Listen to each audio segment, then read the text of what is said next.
É. Boa noite, pessoal. Boa noite. Ora bem, espero que esteja tudo bem com vocês. Vamos então começar a nossa primeira aula de Mecânica 2.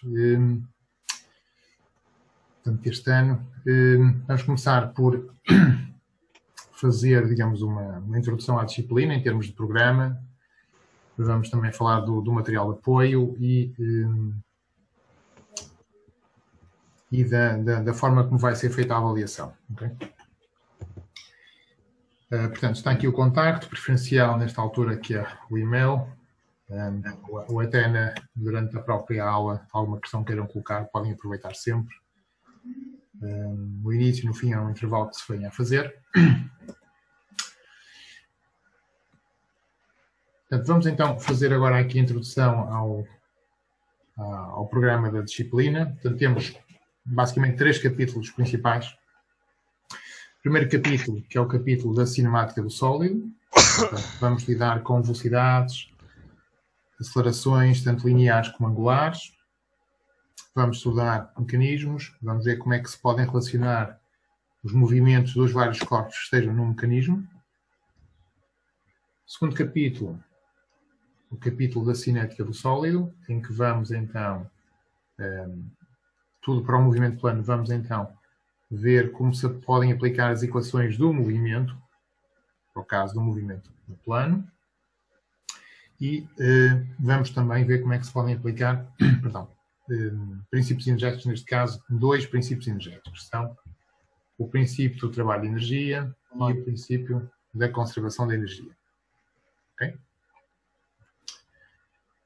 O último capítulo é o capítulo das vibrações, de um grau de liberdade. Portanto, basicamente é um capítulo que vai ocupar cerca de 25% do nosso tempo. 25%. Em que vamos então fazer uma introdução ao fenómeno das vibrações, portanto, os temas mais simples, temos com grau de liberdade, em que iremos falar de amortecimento, iremos falar do fenómeno de ressonância, iremos falar também de movimento forçado. Okay? Que tipo de solicitação é que pode acontecer e que pode induzir movimento forçado. Okay? Então, de uma forma assim muito resumida, é isto que vamos tratar na disciplina. Okay? Portanto, como já disse há bocadinho, vamos nos focar apenas só em movimentos no plano, portanto, tanto para o caso da cinemática e da cinética como para as vibrações. Okay? E vamos então abordar todos estes temas para o movimento de um corpo sólido. Okay? Em termos de bibliografia, em termos de avaliação na disciplina, portanto, no módulo já estão disponíveis os textos de apoio para os 3 capítulos, bem como 3 coleções de exercícios para cada um deles também, tanto para a cinemática, a cinética e para as vibrações. Estão também 2 formulários que vão ser necessários, um deles para as vibrações e outro para a cinética, para o caso da geometria de massas. E existe também uma coleção de exercícios de exames, testes que são resolvidos, outros têm só as soluções e outros têm apenas só o enunciado. Okay?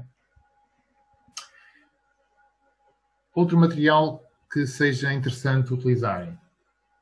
Portanto, temos aqui esta referência deste autor Ibler, no qual os textos de apoio e os exercícios estão em grande parte baseados.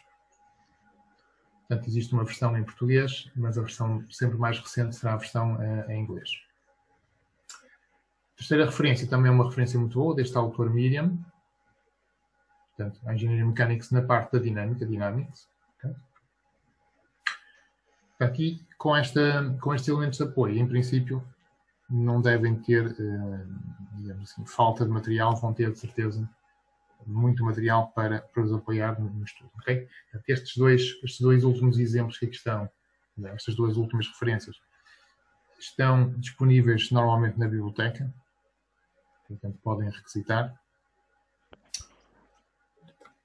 Relativamente à avaliação da disciplina, portanto ela funciona por avaliação ou avaliação por exame, só. Portanto, há um exame final e a classificação obtida nesse exame será então a classificação final.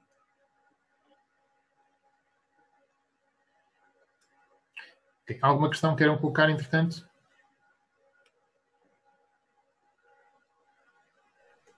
Por hora não, professor.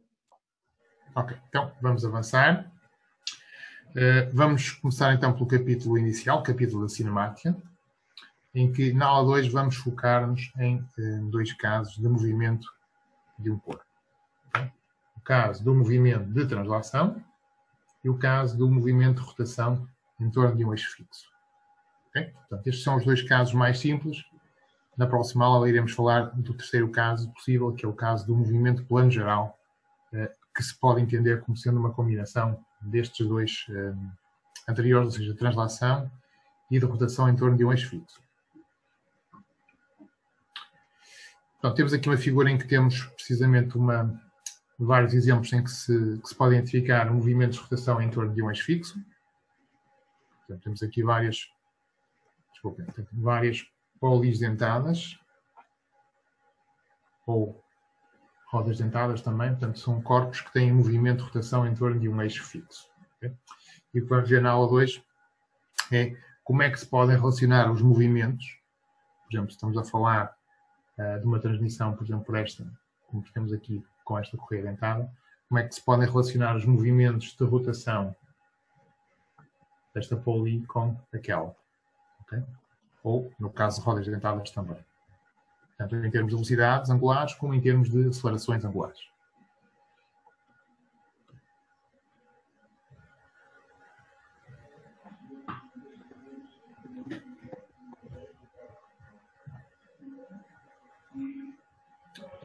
Só um bocadinho, vamos tirar aqui.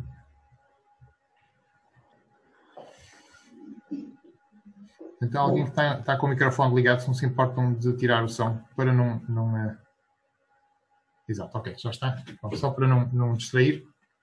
Claro que se quiserem colocar alguma questão, podem fazê-lo, estão perfeitamente à vontade, está bem? Portanto, o que é que temos aqui neste slide? Portanto, até aqui, no caso da disciplina em que introduzimos estes temas da cinemática, da cinética, trataram os corpos como pontos, ou seja, como se não tivessem dimensões, como se não houvesse movimento de rotação. Mas há situações, por exemplo, no caso de mecanismos em que temos peças em movimento de rotação, movimento de plano geral, em que não se pode fazer essa aproximação.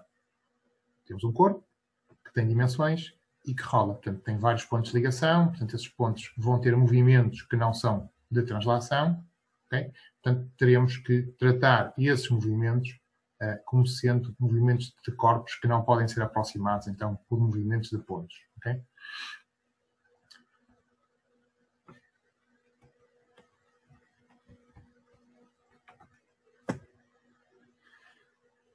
Portanto, temos aqui os dois subcasos em que se pode dividir o movimento de translação.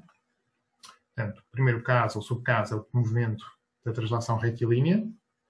O segundo caso, da translação curvilínea. Ora bom, qual é a diferença entre eles e o que é que eles têm de comum? Temos aqui nesta figura da esquerda o caso da translação retilínea. Aqui temos à esquerda a posição inicial do corpo.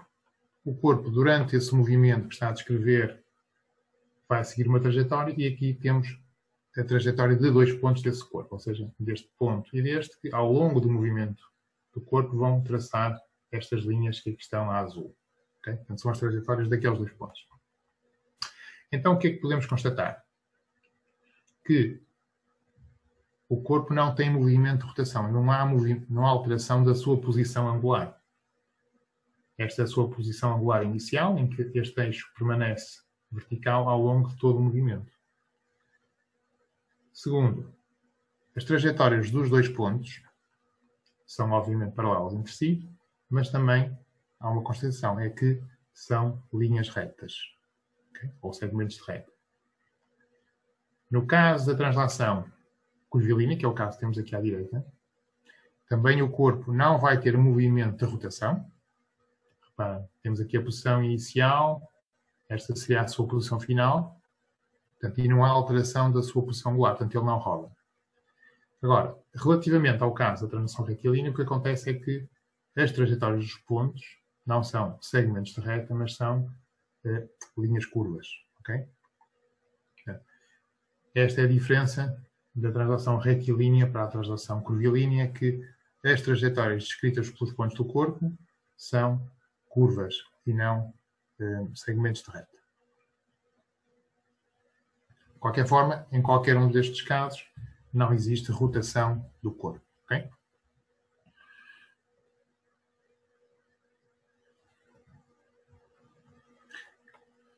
Segundo caso do movimento de um corpo no plano é o caso de rotação em torno de um eixo fixo. É o que temos aqui na figura da esquerda. O corpo está a rodar em torno deste eixo fixo. E se analisarmos as trajetórias de dois pontos desse corpo, é o que temos agora aqui representado com maior detalhe, o que constatamos é que essas trajetórias são circulares e se desenrolam em planos que são paralelos entre si. Okay? E também, algo que é evidente, é que esses planos que são paralelos em si são perpendiculares ao eixo de rotação. Okay? Terceiro caso do movimento de um corpo no plano. O caso do movimento plano geral. Okay? Neste caso, o movimento que o corpo tem ou pode ser expresso como uma combinação dos casos anteriores, de translação e de rotação. Imaginemos, por exemplo, a seguinte situação. Esta é a posição original do corpo, a sua posição inicial. E agora vamos imaginar que o corpo faz um movimento de translação em que esse movimento de translação é o dado por este ponto. Okay? Portanto, vamos ter o ponto a passar daqui para esta posição. Okay? Agora, o que acontece é que há o movimento de rotação em torno deste ponto, que é o chamado ponto base, em simultâneo. Okay? Portanto, é como se tivéssemos o corpo a transladar com o movimento deste ponto, por exemplo, escolhido aqui perfeitamente à sorte. Chega aqui na posição final e, ao mesmo tempo, aconteceu um movimento de rotação em torno deste ponto, que é o ponto base. Okay? E a combinação dos dois vai nos dar, então, o movimento plano geral.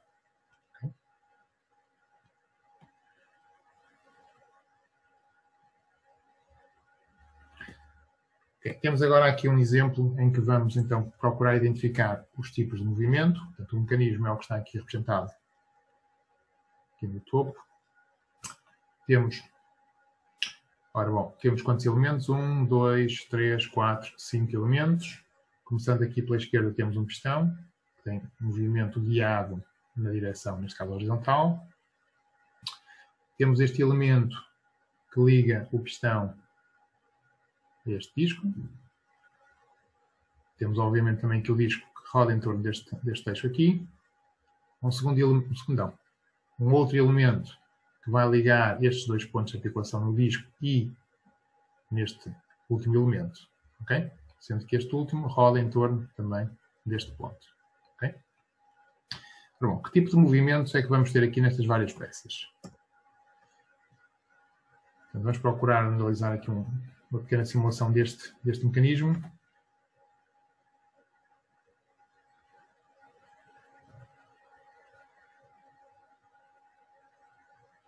Pronto, e agora é relativamente simples identificar o tipo de movimento que cada um daqueles elementos tem. Portanto, este aqui, ou o disco, tem movimentos de rotação em torno de dois eixos fixos. Temos o pistão, que tem um movimento de translação. Temos esta barra de ligação, aqui este elemento E, que tem um movimento que é um movimento plano geral, porque tem translação e rotação em simultâneo. E, finalmente, e deixei este para o fim de forma já a poder chamar a atenção de uma forma mais notória, este elemento aqui, o elemento D, que movimento é que tem?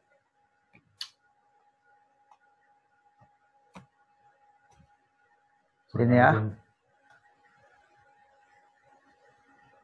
Este elemento, que tipo de movimento é que acham que tem?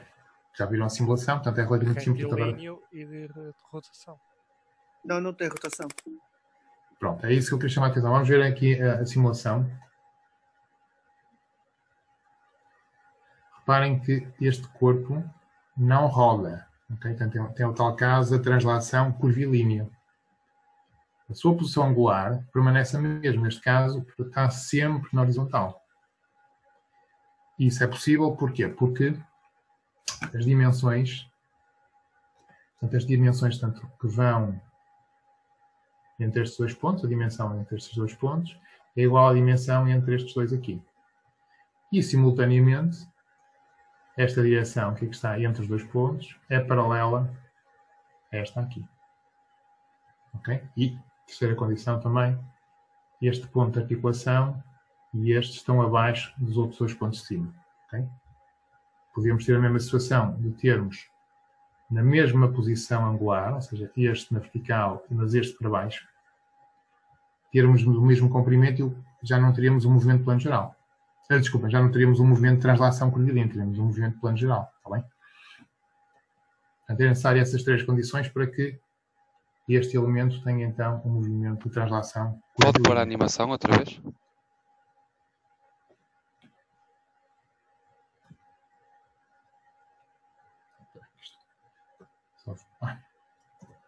Só funciona com o ecrã inteiro. Ok.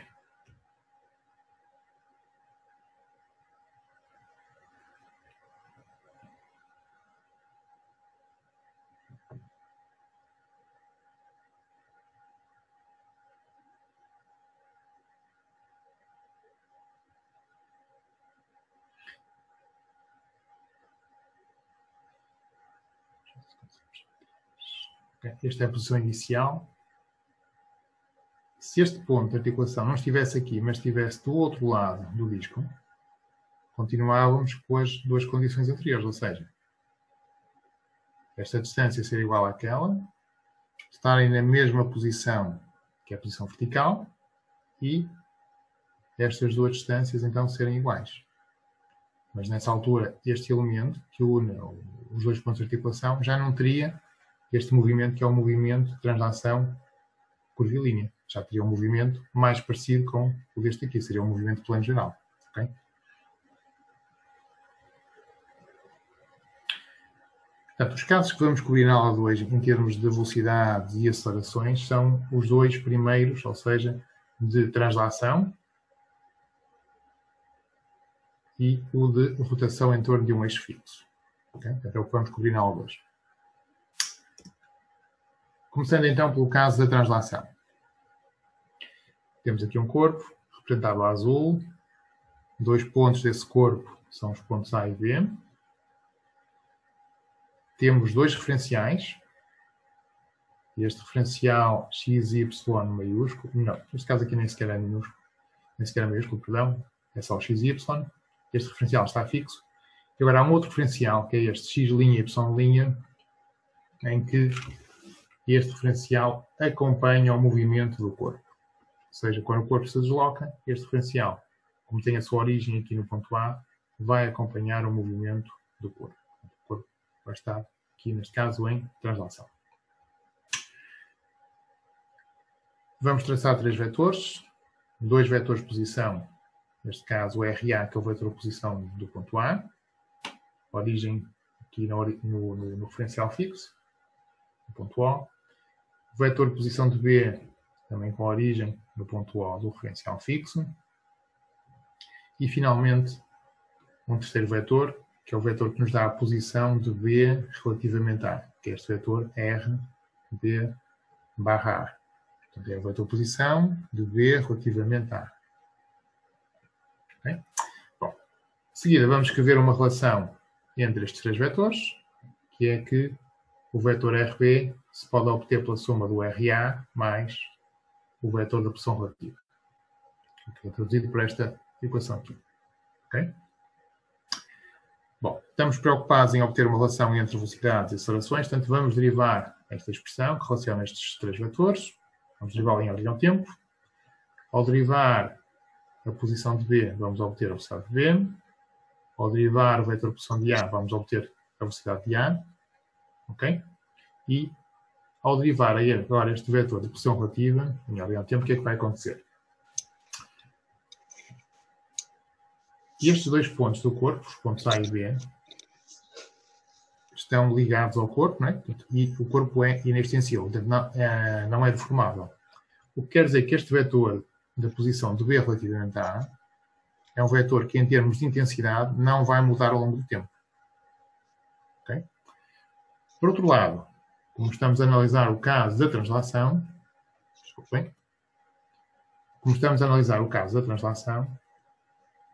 este vetor posição relativa também não vai rodar ao longo do movimento, ao longo do tempo.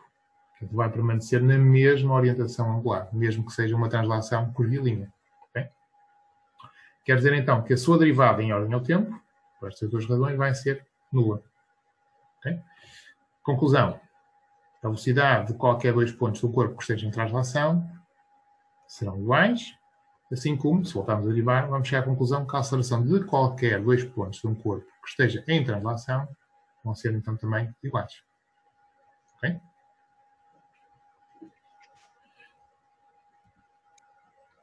Alguma questão até aqui?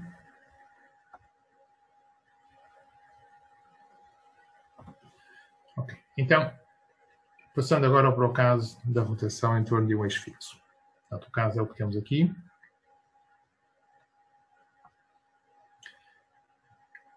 Temos este corpo azul a rodar em torno deste eixo fixo.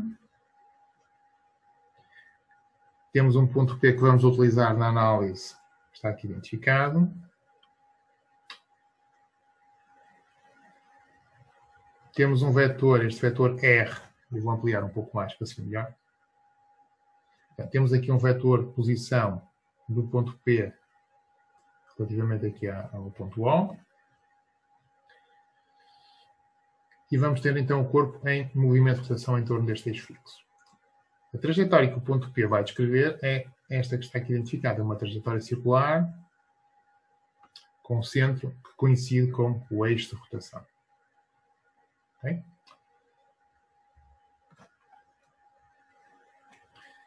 Bom. A posição angular deste vetor é dada por este ângulo θ. Okay? Se traçarmos esta linha aqui para nos dar a origem, para contarmos essa posição angular, então a posição angular deste vetor R vai ser dada por esta quantidade, por esta variável θ. Ou seja, a variação ou alteração na posição angular, quando temos um movimento infinitesimal do corpo, vai ser dada por esta quantidade dθ. Okay? Portanto, esta alteração na posição. Se quisermos calcular a velocidade angular do corpo, vamos ter que derivar o deslocamento angular, ou seja, dθ, em ordem ao tempo, como está aqui indicado. Portanto, se derivarmos o deslocamento angular em ordem ao tempo, iremos obter uma quantidade que é designada por velocidade angular, e que normalmente utilizamos a letra ômega, a letra grega ômega, para representar então essa quantidade de velocidade angular. Essa velocidade angular ou as unidades dessa velocidade angular são radianos por segundo. Se voltarmos a derivar esta velocidade agora angular em ordem ao tempo, iremos obter a aceleração angular. Okay? E é representada normalmente pela letra grega alfa. Portanto, alfa, a aceleração angular, é dada por a derivação ou a derivada da velocidade angular, ômega, em ordem ao tempo. Como esta, por sua vez, é obtida por derivação de θ em ordem ao tempo, teremos que alfa é a segunda derivada de θ em ordem ao tempo. Bom, se combinarmos essas relações, vamos poder obter esta aqui que temos aqui à direita, que basicamente relaciona alfa, ômega, d ômega e dθ. Portanto, ou seja, aqui não intervém no tempo, portanto é uma relação que pode ser muito útil quando, por exemplo, for conhecida a aceleração, não função do tempo, mas função, por exemplo, de uma posição angular.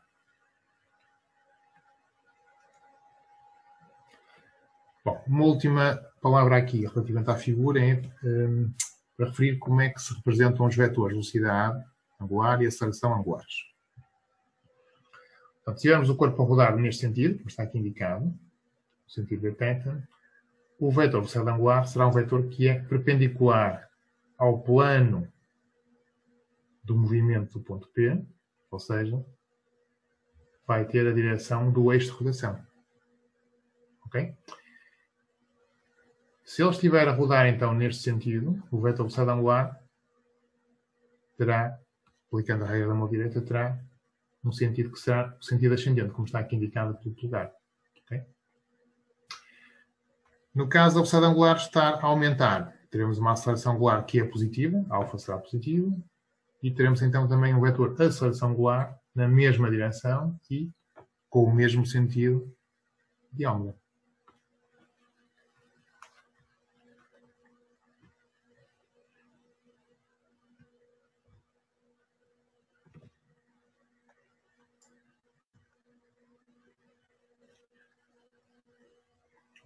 No caso particular da aceleração angular ser constante ao longo do tempo, ou seja, não variar ao longo do tempo, as relações anteriores que aqui temos, ou esta que aqui está à direita, permitem-nos estabelecer uma relação entre estas várias quantidades, velocidade angular, aceleração angular e posição angular.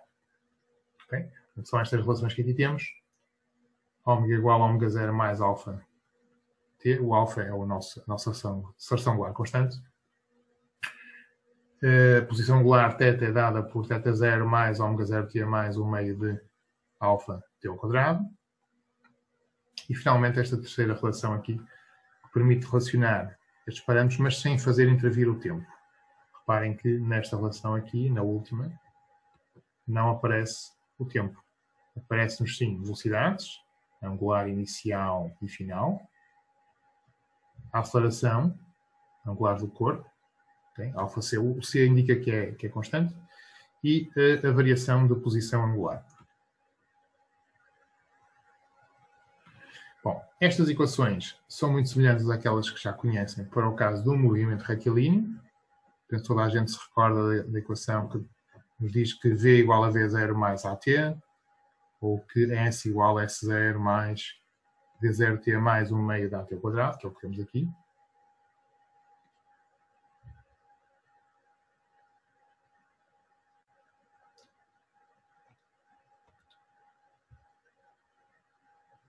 Não sei quem colocou aqui esta anotação, mas não é para colocar aqui, está bem?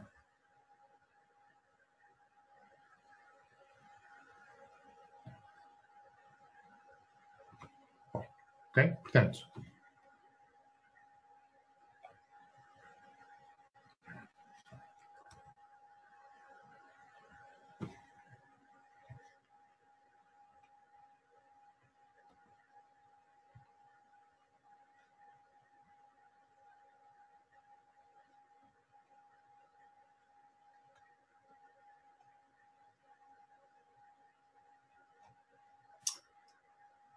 muito bem. Então, como é que calculamos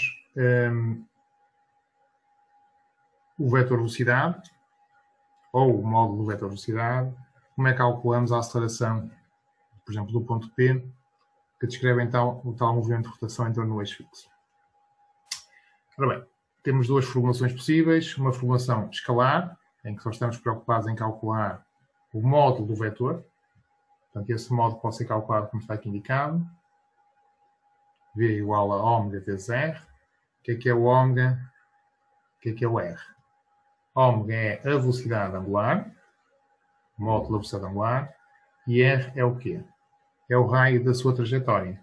Okay? E agora vamos aproximar daqui.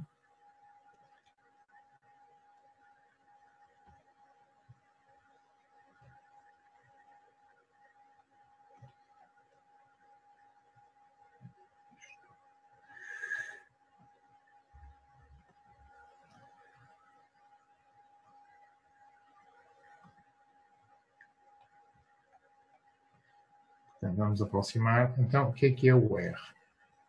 Portanto, é o raio da trajetória do ponto, ou seja, a distância que vai do próprio ponto até ao eixo de rotação, medida no plano do movimento do ponto P. Okay? Como é que calculamos o vetor velocidade? Como é que podemos calcular o vetor velocidade? Desta forma que temos aqui indicado em baixo. Produto vetorial do vetor velocidade angular, novamente pelo vetor, neste caso, vetor posição do ponto P, dado então por este vetor R. Okay? Uma outra forma, aparentemente diferente, é esta aqui que está, produto vetorial de ômega por um vetor RP. O que é isto, este RP? Vamos olhar para a figura com maior atenção. Portanto, o vetor RP, está aqui indicado, é um vetor genérico que tem a sua origem num ponto qualquer do eixo de rotação. Enquanto que o vetor R, que está aqui indicado, é um vetor que também vai do eixo de rotação, tem a origem no eixo de rotação, vai até o ponto P, mas a origem tem que estar no plano do movimento do ponto. Ok? Até a diferença entre os dois, no final a velocidade dá, o vetor velocidade dá exatamente a mesma coisa. Okay?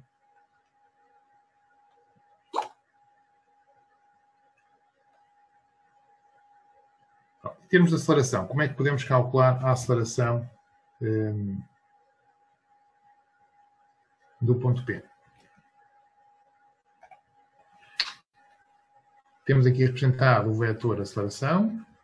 Esse vetor, normalmente, podemos decompô-lo, e muitas vezes fazemos, decompô-lo em duas direções intrínsecas ao plano do movimento do ponto, que são a direção tangencial, portanto, tangente à trajetória, e essa componente é representada por a aceleração tangencial AT, que aqui está indicada.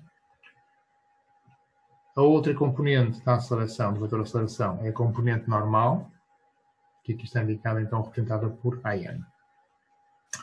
Qual é o papel de cada uma destas duas componentes da aceleração? Ora bem, vamos já ver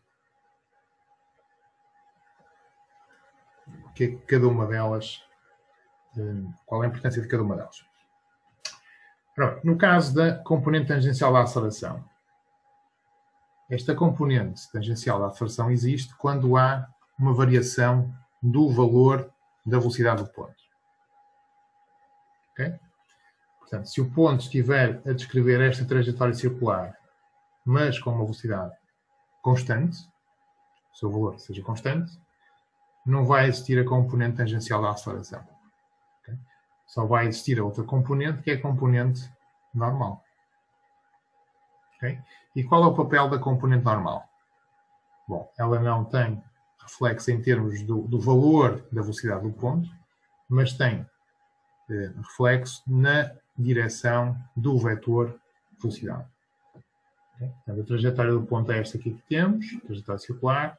O vetor velocidade é um vetor que vai ser sempre tangente à trajetória, portanto, à medida que o tempo passa, a sua orientação vai mudar ao longo do tempo, e a responsável, a componente da aceleração que é responsável por isso é a componente normal, AN. Como é que se calcula cada uma destas componentes em termos de módulo? A componente tangencial é dada por alfa vezes R, sendo alfa a aceleração angular. Okay? Componente normal é dada pela velocidade angular ao quadrado, ou seja, ômega ao quadrado, vezes R.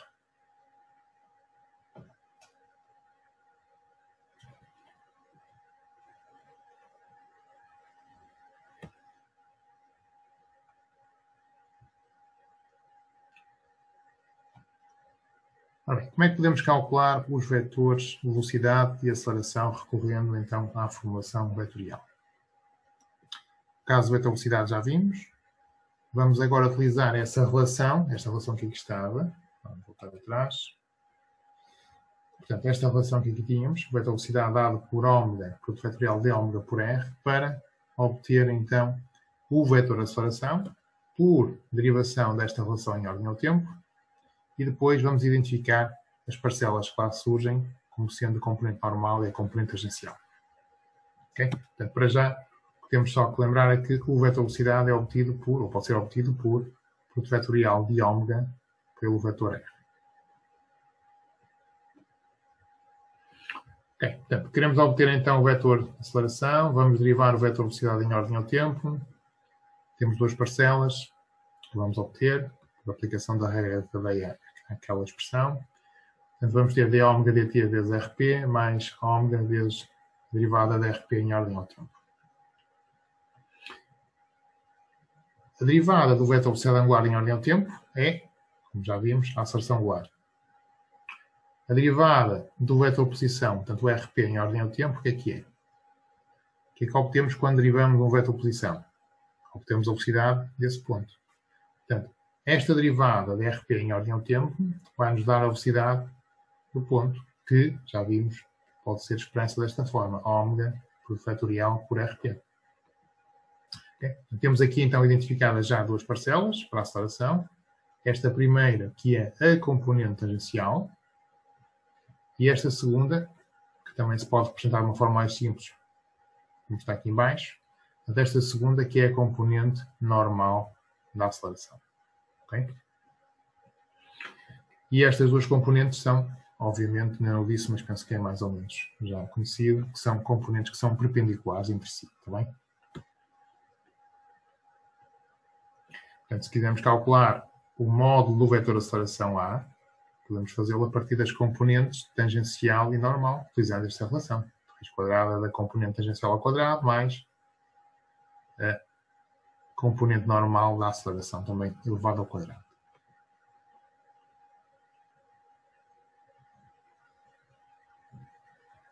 Então, essa primeira equação que estava em cima é a componente tangencial e a segunda a componente normal. Aqui, não é? Isto? Sim, sim. Sim, esta parte é a componente tangencial. Podemos facilmente constatar isso em termos de orientação do vetor. Reparem como é que é obtida esta componente. Produto vetorial, dois vetores. O vetor de aceleração angular, que é um vetor então que tem esta direção do eixo de rotação. Okay? E o segundo vetor é o vetor RP. Quem diz RP diz o vetor R. Vamos utilizar o vetor R só para ser mais fácil de fazer, tentar representar aqui. Portanto, temos o produto vetorial deste vetor, que é o vetor alfa, segundo o eixo de rotação, orientado segundo o eixo de rotação, e o segundo vetor é o vetor R, que é este aqui. Ao fazermos o produto destes dois vetores, vamos obter um terceiro vetor que é perpendicular aos dois. Okay? E qual é a direção que é perpendicular a estes dois? É do plano. Esta componente aqui, não é? Exato. Componente tangencial, está bem? A segunda, portanto, esta segunda parcela, o que é que isto dá? Vai dar esta expressão aqui em baixo, podemos facilmente chegar lá também. Produto de ômega por R, o que é que dá? Isto é o vetor velocidade, é algo que está nesta direção, direção tangencial. Então, ao fazer o produto num vetor nesta direção por outro que tem a direção do eixo de rotação, ou seja, esta aqui, o que é que vamos obter? Um vetor que é perpendicular aos dois. Okay? Que direção é essa? Portanto, perpendicular a esta e aquela é esta aqui, que é a direção normal, que é perpendicular à direção tangencial. Okay?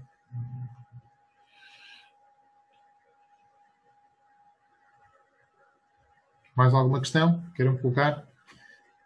Professor, por favor. Sim, sim. Sabe como eu determino aquele vetor alfa? Ali que ele vai ser usado no produto vetorial com RP. Qual seria o valor numérico dele?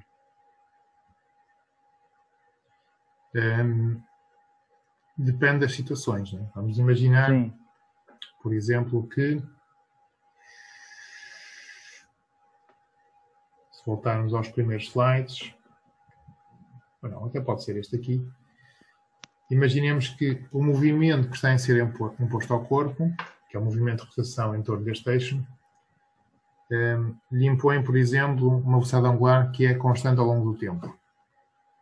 Até conhecida. Vamos imaginar que são 10 radianos por segundo.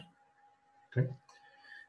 Quanto é que vale, então, o módulo do vetor de aceleração angular nesse caso? Se a velocidade angular é constante, e estamos a falar de movimento plano, a aceleração angular do corpo vai ser nula. Sim. Não há variação da velocidade angular, correto? Certo. Vamos imaginar agora que o corpo está em movimento de rotação e o que está a ser, digamos, existe um mecanismo, um motor que controla esse movimento de rotação e que lhe comunica uma velocidade que vai variar com o tempo, por exemplo, de forma linear. Okay? Portanto, no instante inicial vale, por exemplo, os tais 10 radianos por segundo e que ao fim de 10 segundos vai valer 20 radianos por segundo. Quanto é que vale a aceleração angular do corpo? O que é que temos aqui? A aceleração angular é dω dt, ou seja, é a variação da velocidade angular sobre um intervalo de tempo. Okay? Neste caso aqui, eu disse que a velocidade variava de forma linear.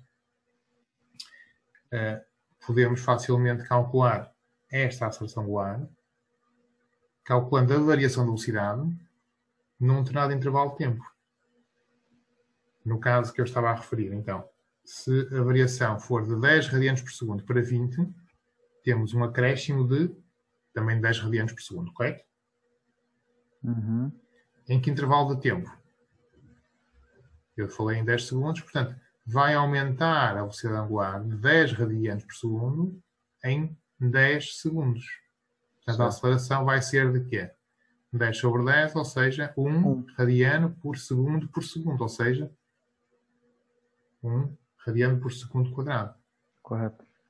Ok? Portanto, isto é um caso, é só um exemplo, ou seja, uma situação em que se conhece qual é o movimento do corpo, neste caso a velocidade, que é imposta de alguma forma, e soubermos qual é a sua variação, podemos calcular a aceleração angular. Sim, sim. Okay. Peço desculpa, professor, é que a minha dúvida era como, digamos, o valor dessa aceleração vetorialmente. Ok. Não percebi que fosse assim. Portanto, eu também não expliquei, professor. Eu peço desculpa. Portanto, como é que calcularíamos a aceleração, o vetor da aceleração angular, é isso? Isso. Pronto. No caso do movimento no plano, okay, neste caso o corpo está a rodar em torno destes fixos, portanto todos os pontos que possamos imaginar no corpo vão descrever trajetórias que são circulares e pertencem a planos que são paralelos entre si. Pronto. Ok. Se temos aqui o vetor velocidade angular, o vetor aceleração angular, uma vez que o eixo de rotação do corpo permanece sempre no mesmo sítio do espaço, portanto não muda a sua orientação, então a variação deste vetor velocidade angular, que é a aceleração angular, vai ter também a mesma direção. Ou seja, vamos supor por hipótese que teríamos, por exemplo, vamos pôr, por exemplo, aqui, vamos supor que isto será a direção do eixo X. Okay? Só por hipótese. Depois, quando fizermos alguns exemplos à frente, penso que esta dúvida também se vai ser mais esclarecida. Suponhamos que era a direção do eixo Y era esta é do eixo Y, o que quer dizer que o eixo Z seria este. Okay? Então, o vetor velocidade angular, se for derivado em ordem ao tempo, vai-nos dar o quê? Vai-nos dar o vetor aceleração angular. Neste caso, este vetor aceleração angular, porque temos o tal movimento planar do corpo, este vetor aceleração angular seria um vetor que teria componentes em termos das três direções, só teria componente numa direção, que é a direção do eixo Z. Okay? Em termos de representação do vetor seria 0, 0 e vamos chamar aqui alfa, por exemplo. Okay? Portanto, este seriam as componentes deste vetor de aceleração angular. Okay? Agora, quanto é que vale este alfa? Bom, aquilo que eu tinha tentado há bocadinho explicar, com aquele exemplo, com aqueles valores, é que esta aceleração angular, ou esta componente que aqui está, traduz a variação da velocidade angular com o tempo. Portanto, vamos imaginar que o que está a ser imposto ao corpo é um movimento, por exemplo, por um motor, okay, que faz o acionamento do movimento deste corpo, e que esse motor lhe transmite ou lhe impõe uma velocidade angular que varia, por exemplo, com o tempo, de forma linear. Por exemplo, 5t. Ok? Portanto, temos então um vetor velocidade angular que, em termos de componentes, seria 0, 0 e, no eixo Z, 5t. Ok? Bom, queremos calcular o vetor aceleração angular, o vetor alfa. Portanto, o que é que temos que fazer? É derivar o vetor velocidade angular em ordem ao tempo. O que é que isso nos vai dar? 0, 0. Quanto é que dá a derivada de 5t em ordem ao tempo? 5. 5. Portanto, teríamos então aqui o vetor aceleração angular com estas componentes em radianos por segundo quadrado. Ok? Ok, professor. Não sei se ficou esclarecida a questão. Não, melhorou muito. Isso eu não estava conseguindo identificar a coordenada do vetor, mas já percebi. Depois, com alguns exemplos que vamos ver mais à frente, e também com uma restrição importante que eu chamei a atenção já no início, é que os movimentos que vamos estudar são movimentos planares, ou seja, movimentos, apesar de serem corpos a 3 dimensões, em que as trajetórias dos pontos estão em planos que são paralelos entre si. Sim. Portanto, não é o caso do movimento tridimensional geral. Okay? O que temos de mais complexo é o movimento plano geral. Portanto, o corpo translada e roda em simultâneo, mas a posição do eixo de rotação, a posição angular dele, vai ser sempre perpendicular ao plano do movimento. Ou seja, reparem que este eixo que está aqui, esta direção deste eixo, é sempre perpendicular a este plano, ou qualquer outro que imaginem que contenha trajetórias de pontos. Okay? Então, não vamos estudar nenhuma situação em que... Deixem-me só retirar disto aqui.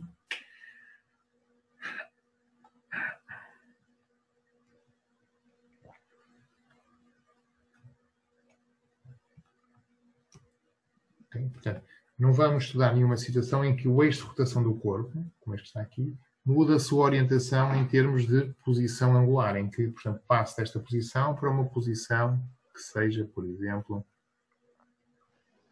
só desenhar aqui, que seja simplesmente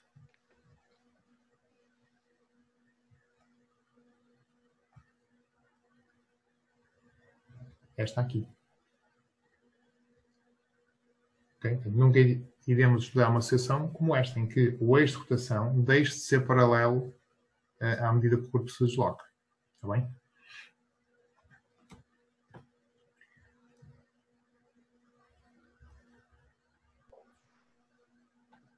Mas essa é uma condição que existe, né, professor? Digamos, isto é uma restrição no nosso estudo, ou seja, okay, vamos focar-nos neste caso. Tá bem, neste caso, tá bem. Ou seja, por várias razões, uma delas, talvez a mais importante, é que este caso de movimentos planares, são a esmagadora maioria dos movimentos que temos assim, no cotidiano. Ok. Portanto, todos os mecanismos que praticamente encontramos no cotidiano são movimentos planares, está bem?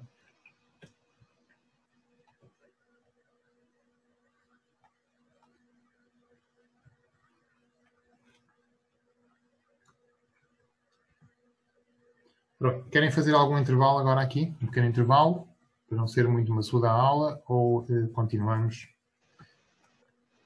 Eu aceito o intervalinho, professor. É? Ok. Vamos então fazer um intervalo. Alguém estava a falar? Fui eu. Por mim pode ser também. É? Para um bocadinho. Ok, 10 minutos então. Recomeçamos às 21h40. Ok. Está bem? Okay. Vamos ver. Eu tinha aqui só uma dúvida para esclarecer. Ok, ótimo. Portanto, podemos aproveitar este intervalo ou até o fim da aula para colocarem dúvidas ou questões que queiram. Não, a dúvida é relativamente mesmo às aulas. As aulas vão ficar disponíveis depois no Moodle ou é obrigatório mesmo assistir e respeitar o horário que está atribuído a cada disciplina? Neste caso em particular era a disciplina Mecânica 2. Sim. Ela é gravada? Não, ela não é gravada, nem vai ser disponibilizada no Moodle. Portanto, as aulas são síncronas, está bem? Pronto, muito bem. E já agora, relativamente às aulas práticas, começam na próxima semana e elas vão ficar de alguma forma registadas ou gravadas para poder aceder a qualquer hora? As aulas práticas são presenciais, não são online. Sim, eu sei. Mas não vai haver um formato de aula online, pois não? Ou não estão a pensar fazer assim? O que lhe posso dizer é sobre o momento atual. Claro. Não, eu digo isto porque... No momento atual, as aulas vão ser presenciais e é isso que se pretende que seja até ao fim, está bem? Sim, agora, muito bem, se houver uma situação, enfim, um agravamento da situação, pronto. Exato, não, é porque muito pode provável acontecer, que passe para online. Pode acontecer, exato, mas pode acontecer um aluno ficar doente, não é? E nesse caso ele terá de deixar de assistir às aulas. Também presencialmente. Pode acontecer o professor também ficar doente, não é? Exatamente, eu não falo só no caso do aluno, o próprio professor, exato. Não, era uma hipótese, porque no segundo semestre houve a possibilidade de gravar a aula e posteriormente ver numa outra hora. Eu pensei que também tivesse contemplado essa possibilidade. Não. É algo que foi considerado, mas foi definido e por várias razões presencial. Não vai ser a aula teórica não vai ser só gravada nesta disciplina ou em geral em todas? Eu posso falar sobre esta.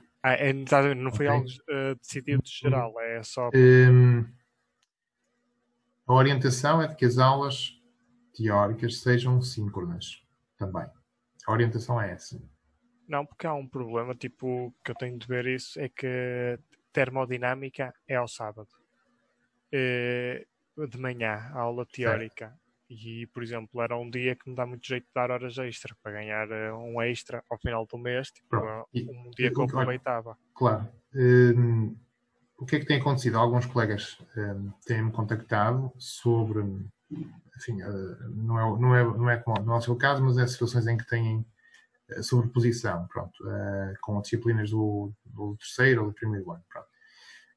O que eu lhes tenho sugerido é que, não sei se no seu caso funcionaria ou não, para ter uma dinâmica, é que procurasse um outro horário, por exemplo, para a disciplina. No caso de Mecânica 2 temos as aulas teóricas concentradas num dia que é terça-feira. Então, uma primeira parte do dia, das 8 às 10 da manhã, que é a aula teórica para os alunos do regime diurno, e depois à noite, portanto, a partir das 8h30, temos para os alunos noturnos. Eu tenho dito a colegas seus do horário diurno que têm essa tal sobreposição, que eu digo, podem tentar assistir, se tiverem essa possibilidade, podem tentar assistir à aula da noite. Não há problema nenhum, portanto, não temos lotação, digamos assim, que nos limite. No caso da termodinâmica, o caso que falou, não sei se isso será uma hipótese. Tenho a ideia de turmas todas ser tudo ao sábado.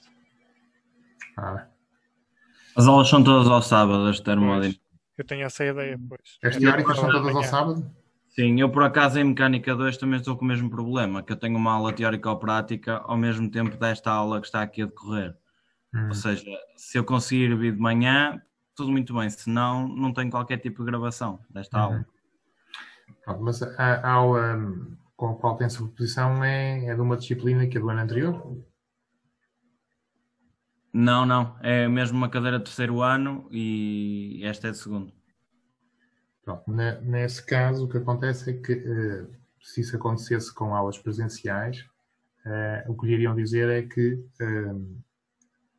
as aulas da disciplina que está em atraso têm prioridade, ou seja, em termos de horário, o que lhe podiam assegurar era que essa aula do segundo ano, né, o ano anterior, não tinha esse problema de sobreposição. Essa tinha-lhe que assegurar o que podia assistir. A do ano seguinte, o ano em que está, já não. Certo? Isto não é fácil arranjar horários para todos. Há muitas situações.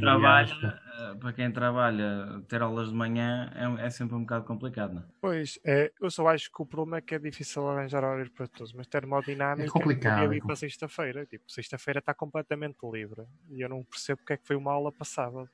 É só isso. Também não lhe consigo dizer porquê, não sei. Sinceramente não sei. Não, sim. Até porque correndo o risco de me enganar, mas eu vou dizer que ter aulas ao sábado foi porque não foi possível no outro dia qualquer.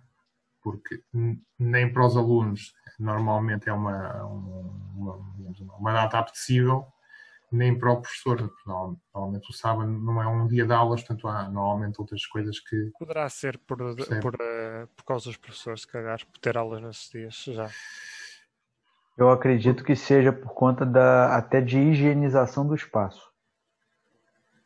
Não, porque porque a teórica. não, como é online. São todas teóricas. Né? Essas que estão. Quer dizer, eu não conheço o horário termodinâmico. O colega que está a dizer que são todos ao sábado. Mas as teóricas, como são online, não há essa questão, não é?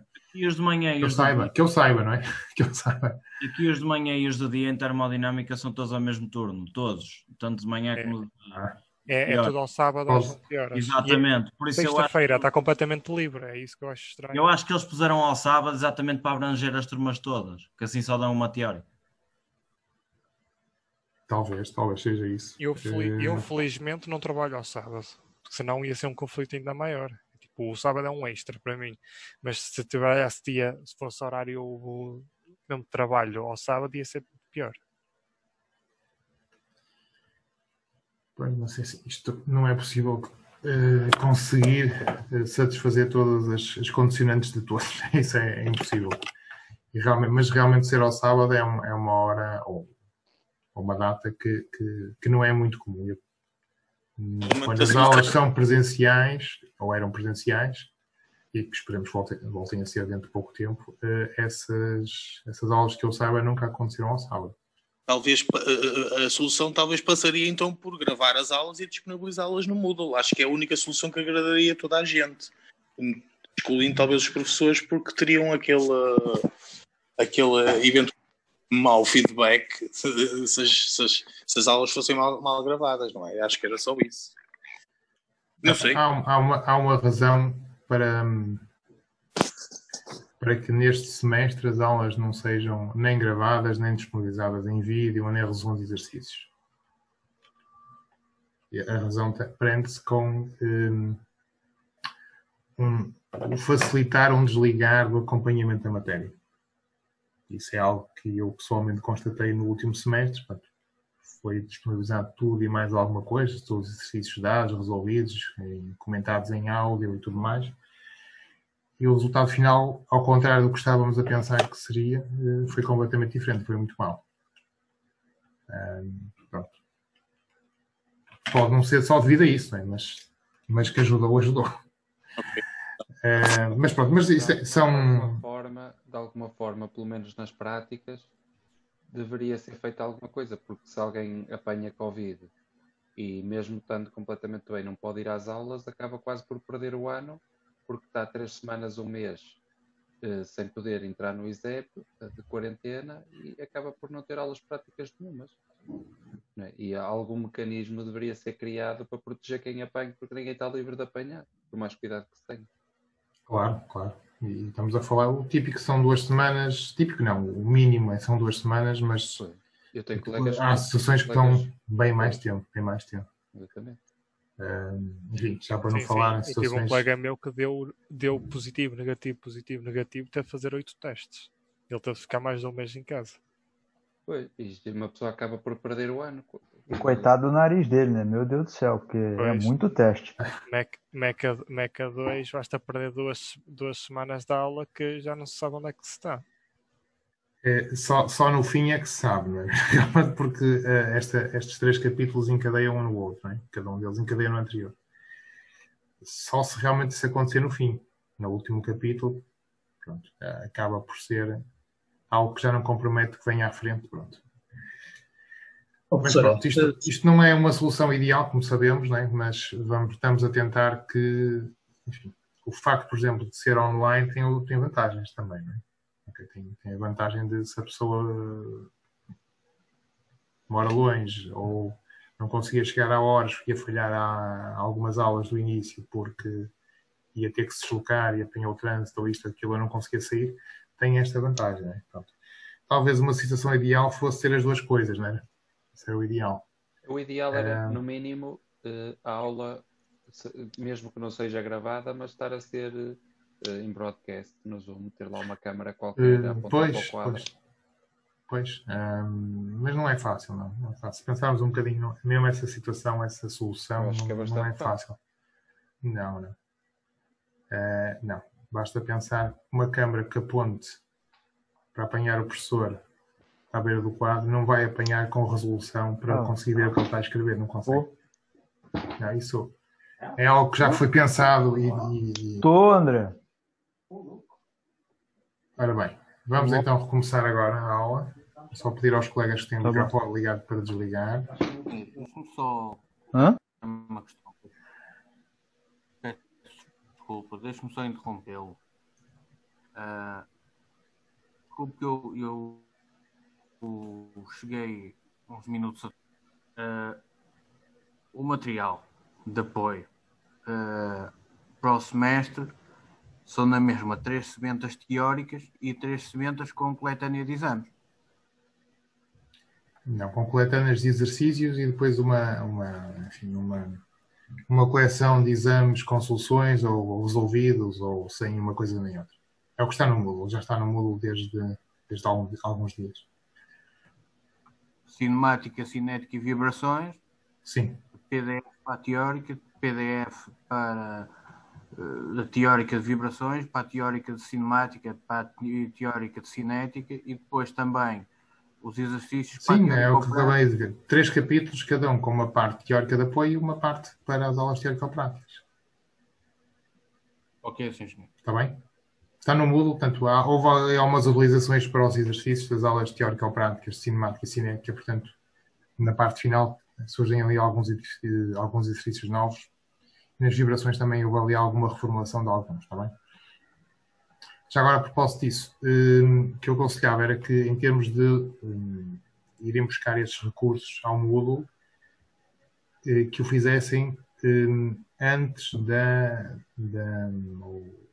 do capítulo que estamos a tratar, ou seja, ou que iremos tratar, ou seja, por exemplo, cinemática, podem descarregar agora, mas, por exemplo, cinética e vibrações, aguardar até se aproximar o início dessa parte da matéria. Porquê? Porque pode haver ali alguma atualização dos exercícios ou dos apontamentos. Portanto, o que é importante agora, para já, é descarregar a parte da cinemática, seja a parte dos apontamentos, seja a parte dos exercícios para as aulas teórico-práticas, está bem?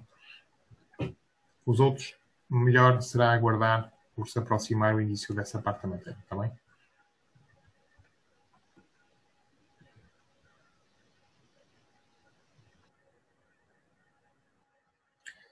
Vamos então recomeçar.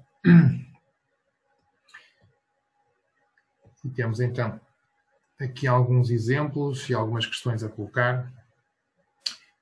Portanto, temos aqui uma primeira questão em que temos um corpo, que é este disco, que roda em torno de um eixo fixo, que passa no ponto O. Portanto, este eixo de rotação é o eixo que é perpendicular ao plano da tela do ecrã. E, portanto, saber quais são as componentes da aceleração deste ponto B. Okay? Sabe-se que a velocidade angular do corpo é, neste instante, 4 radianos por segundo e que a sua aceleração angular é de 2 radianos por segundo quadrado. E, portanto, então calcular o vetor de aceleração do ponto B. Ok?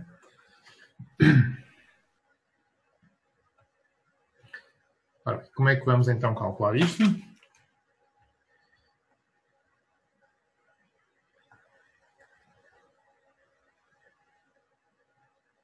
Ok, portanto,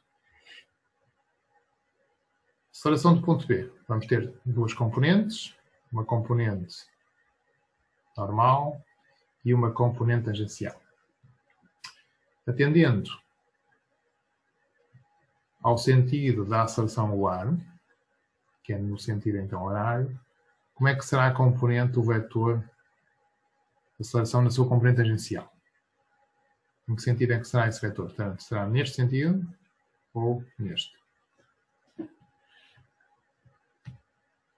Portanto, será para a esquerda. É mais ou menos evidente isso, ou não?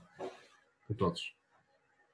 Se não, pode simplesmente fazer o produto vetorial do vetor de aceleração angular pelo vetor de posição. Okay? Como vimos há pouco. O vetor de aceleração angular, portanto, é um vetor que é perpendicular ao plano da tela e que é dirigido, portanto, entendendo aqui o sentido, é dirigido para lá. Ou seja, não aponta para nós, mas sim no sentido contrário. O vetor R, que vetor é que é?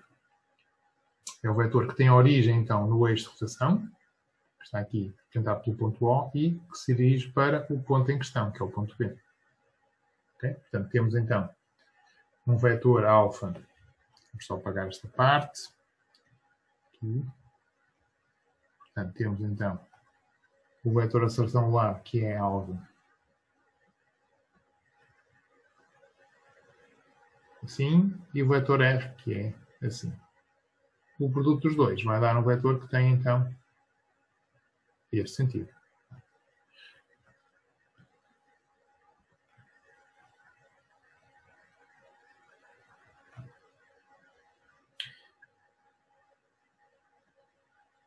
Portanto, temos então, recapitulando, uma componente que é a componente normal e outra que é a componente tangencial, que aponta neste sentido. Okay? Portanto, destas 4 opções que aqui estão, podemos agora escolher a opção correta. Portanto, a componente em Y é positiva, portanto, só pode ser a opção A ou C. E a componente segundo o eixo X será negativa, ou seja, estamos a falar aqui da opção C. Portanto, será a opção correta. Se quiséssemos calcular os valores das componentes tangencial e da componente normal, seria simples. Portanto, o AT é dado por alfa vezes R em termos escalares. Okay? O alfa vale 2 radianos por segundo quadrado.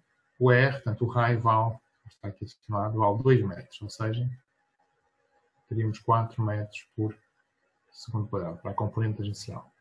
A componente normal é dada pela velocidade angular ao quadrado vezes R. A velocidade angular aqui neste caso é de 4 radianos por segundo.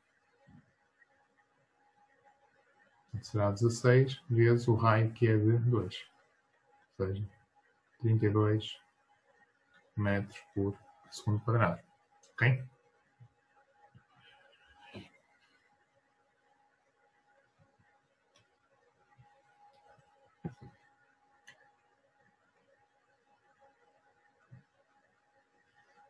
Vamos agora avançar para o próximo exemplo. Se não houver nenhuma questão que queiram colocar.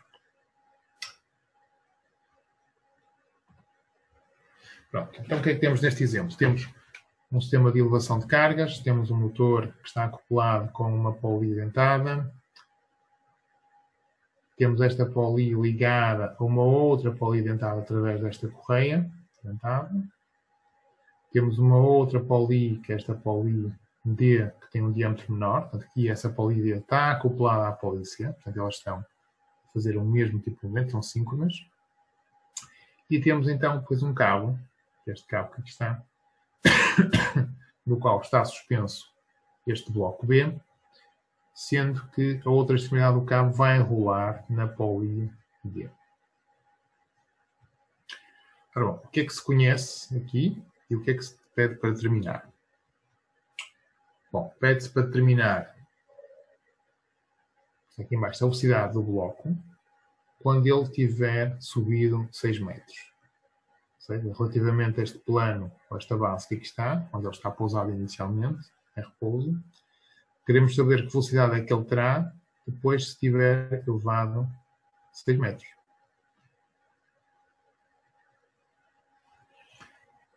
O que é que conhecemos aqui? Conhecemos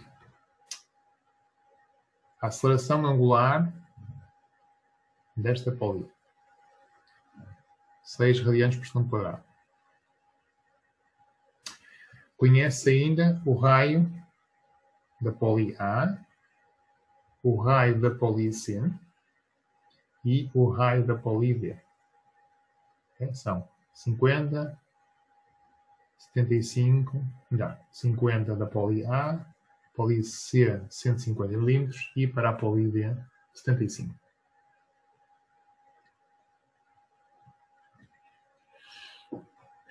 Tá bom. Qual é o plano para conseguirmos então determinar a velocidade do bloco que é pedido? Primeiro balanço.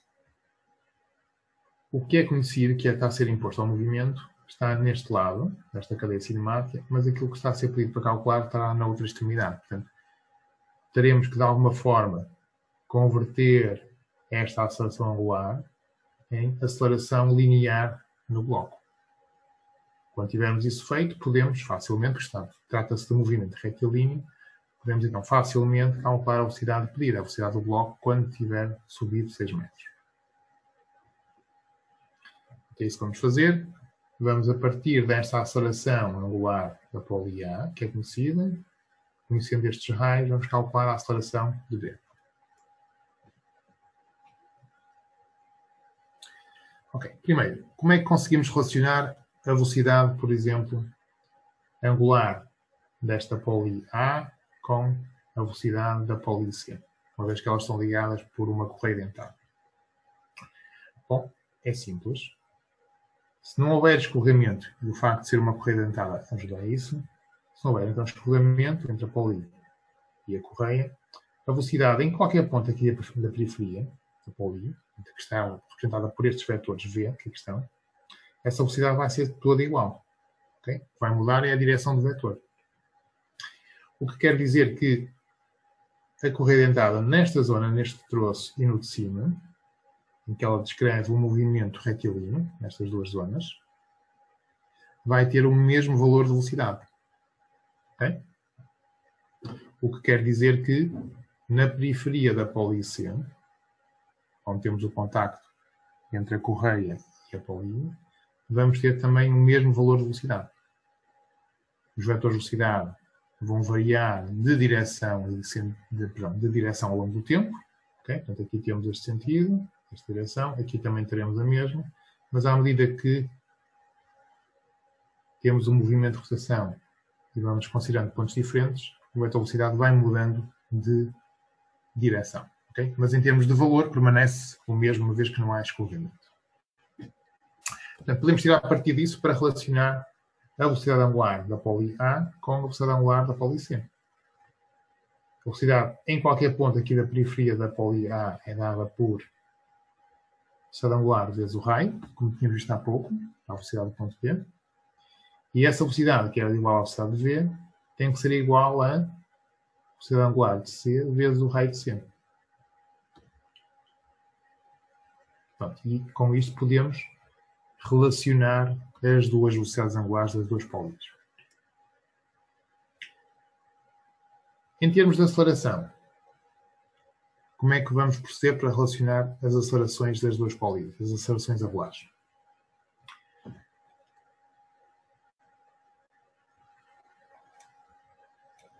Bom, se olharmos para o movimento de um ponto, ou qualquer dois pontos aqui da periferia da poli A, vamos conseguir identificar duas componentes para o vetor de aceleração. A componente normal, a componente tangencial, que está aqui representada a verde. Okay? A componente normal está representada a vermelho. Temos aqui um outro ponto também. O que podemos constatar é que os módulos dos vetores são iguais, só mudou foi a orientação deles. Okay? Qualquer ponto que consideramos aqui na periferia da poli vai ter as mesmas componentes de vetores da aceleração tangencial e da aceleração normal. Vão mudar de orientação, consoante a posição do ponto. Ora bom, como temos a poli engrenada com a correia dentada, o que é que vai acontecer? Destas duas componentes do vetor de aceleração que temos aqui, a correia dentada nesta zona vai ter só a componente tangencial. Porque a componente normal, como vimos há pouco, a componente normal é responsável por mudar, ou fazer mudar a direção do vetor de velocidade. Como o vetor de velocidade aqui não muda de direção, só vai mudar quando estivermos realmente nesta zona que descreve, então, uma trajetória circular, ou nesta. Portanto, nesta zona aqui, a aceleração que vamos ter será igual à aceleração, ou à componente tangencial da aceleração, na poli A. E, agora, da mesma forma, podemos relacionar esta aceleração que aqui está com a componente tangencial da aceleração na poli C, que têm que ser iguais. Okay? Portanto, a partir daqui, podemos simplesmente agora afirmar que a aceleração angular de A vezes o raio de A, que nos dá então a componente tangencial, esta ATM, vai ter que ser igual a esta componente tangencial que é dada por αc vezes RC. Okay? E com isto, então, podemos, sendo conhecida a aceleração angular de A, calcular a aceleração angular de C. Okay? Isso permite-nos, então, conhecendo obviamente o valor dos raios das pólias A e C, calcular a aceleração angular de C.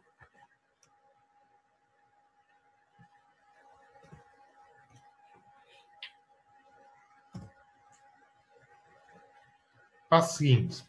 Se é conhecida a aceleração angular... Pode mostrar o outro slide, se faz Sim. favor. Sim.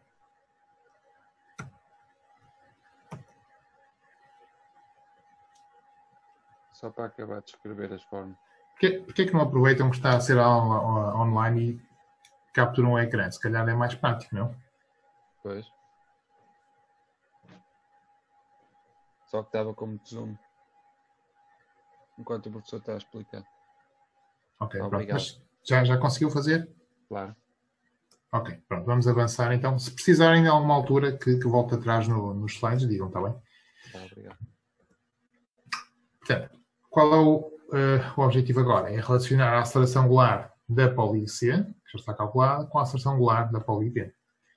E elas são obviamente iguais, uma vez que elas estão ligadas rigidamente, estão acopladas uma à outra. Okay? Portanto, vão ter o mesmo movimento de rotação, a mesma velocidade, a mesma aceleração angular.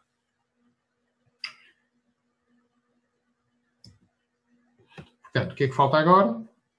Relacionar, então, o movimento do bloco B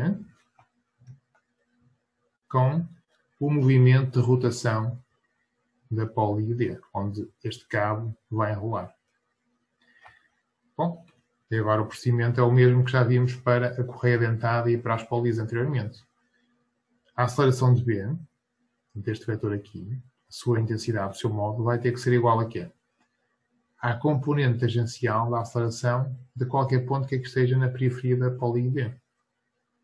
E essa, como sabemos, essa componente é dada por a aceleração angular vezes o raio. Alfa DRD dá-nos então a componente tangencial da aceleração para qualquer ponto aqui da periferia da pólia B. E essa aceleração tangencial terá que ser igual à aceleração do bloco B.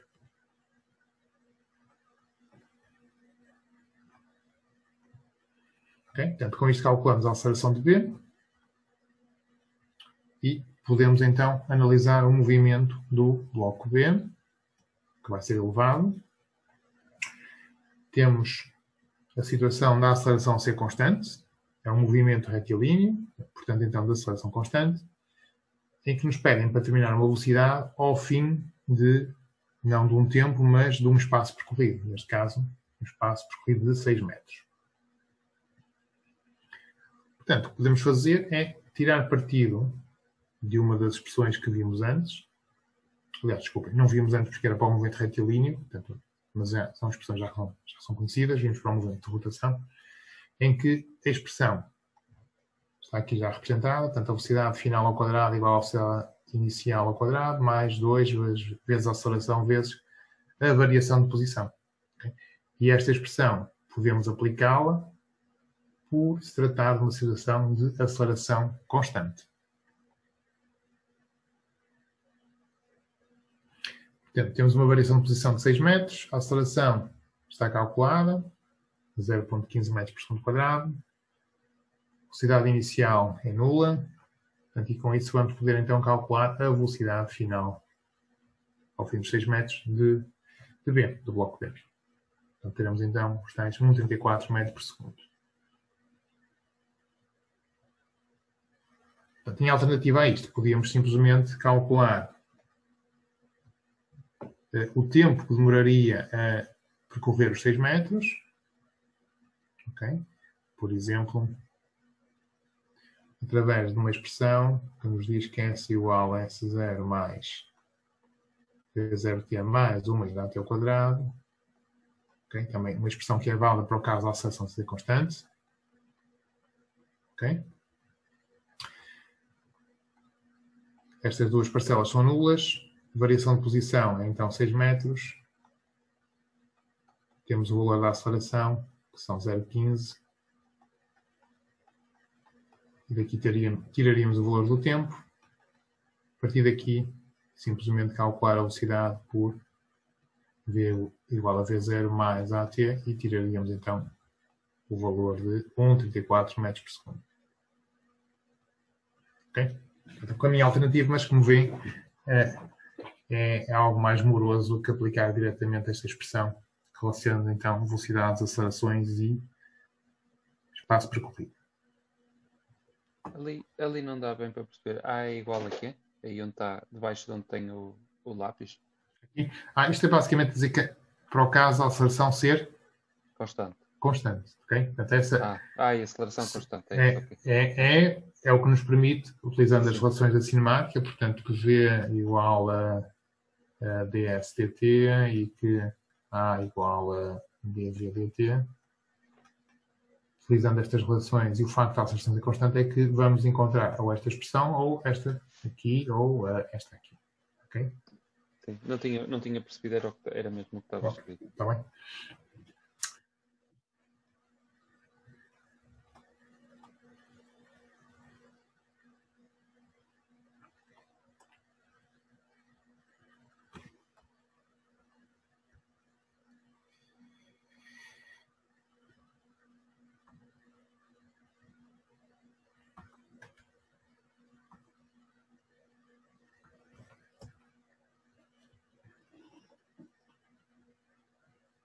Temos aqui mais um exemplo para analisar.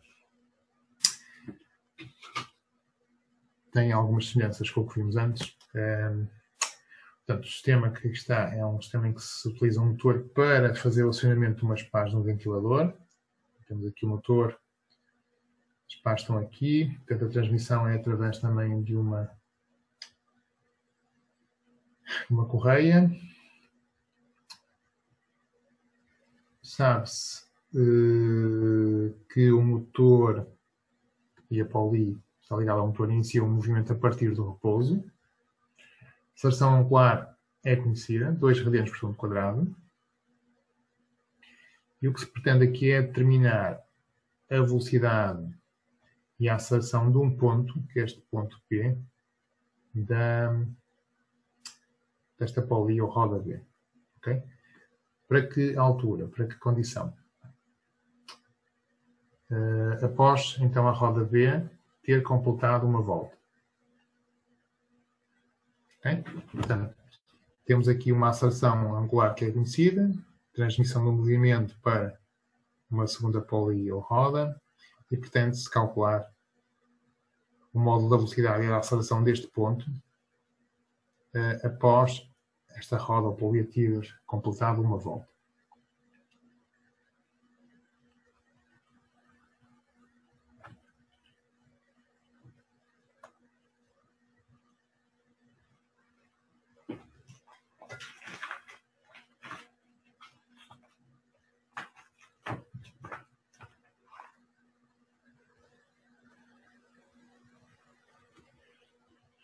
Ora bem, vamos então ver como é que poderíamos abordar então este exercício. Se é dada esta aceleração angular, teremos que relacionar esta aceleração angular com o movimento desta roda. Okay? E depois, sendo conhecida a aceleração angular desta roda, é calcular a velocidade e a aceleração deste ponto após ela ter completado uma volta. Okay? E aí teremos 2 processos para chegar a essa situação final.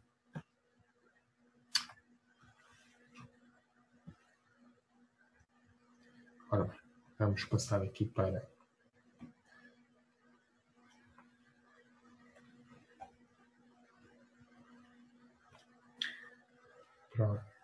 o software para podermos fazer aqui então, a resolução do problema.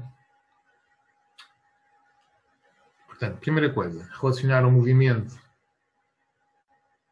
da roda poli A com a da poli B. Portanto, como é que fazemos isso? A expressão que vimos há bocadinho, portanto, alfa A RA igual a alfa B RB. E aqui vamos tirar o valor de alfa B, que será então alfa A RA sobre RB. Portanto, ao substituirmos valores, iremos obter aqui então 0,75 radianos por segundo quadrado.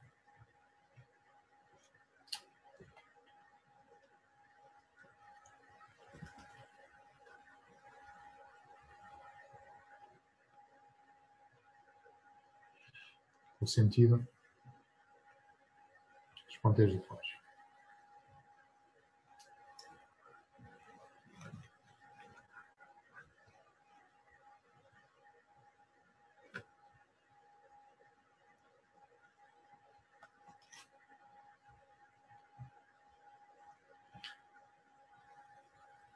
Ora bem.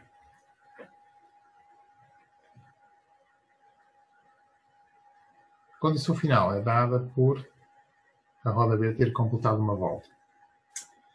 Aqui temos duas hipóteses.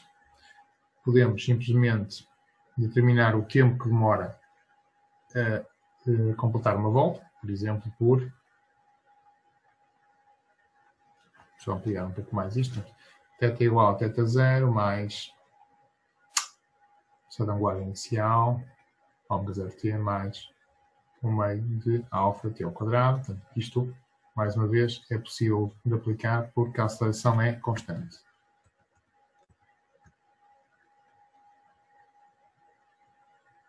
Okay? Estamos a falar de uma volta, estamos a falar então de 2π radianos. Se parte do repouso, esta parcela vai ser nula. A aceleração já temos calculada, portanto, o meio vai de 0,75 vezes o tempo ao quadrado. E aqui vamos tirar então o tempo que demora a completar uma volta.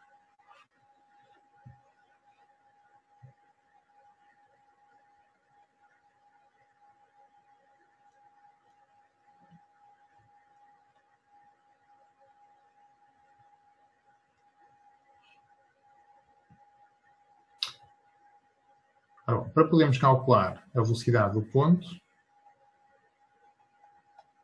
e a sua aceleração, o que é que vamos precisar?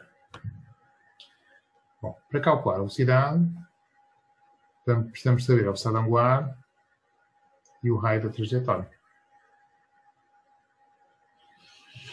Como é que vamos calcular a velocidade angular para a condição de ter completado uma volta? Por exemplo, por ômega igual a velocidade angular inicial mais a aceleração angular vezes o tempo. Temos o valor do tempo, temos o valor da aceleração, ômega 0 é 0, portanto, a partir daqui vamos obter o valor da velocidade angular para uma volta de rotação.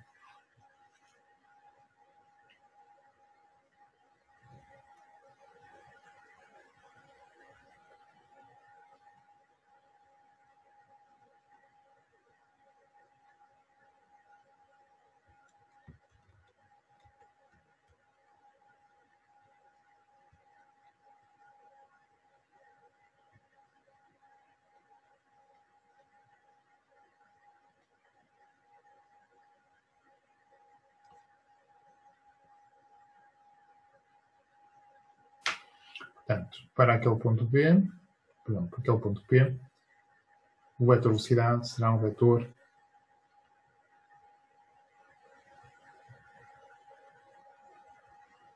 assim, uma vez que temos então, para este instante, o vetor velocidade angular neste sentido.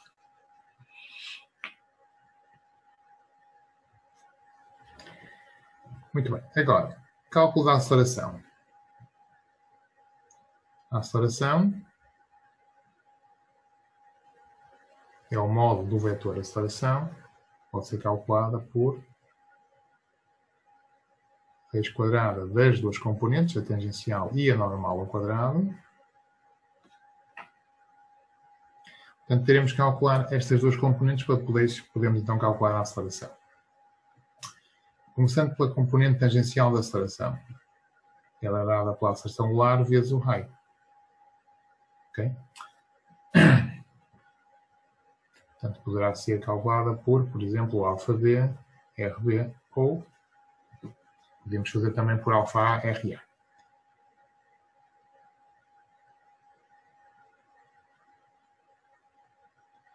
Portanto, teremos então 0,75 radianos por segundo quadrado, o raio da roda B é de 0,4 metros.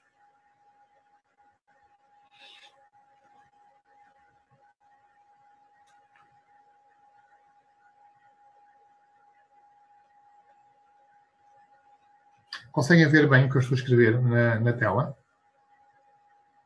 Ok. Sim, professor, Ok. está tranquilo. Ok. Pronto. Temos então a componente tangencial. Vamos agora calcular a componente normal. Será dada por ômega quadrado vezes R. Retangular.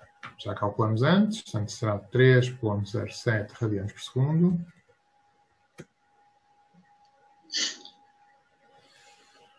O raio é 0,4 metros.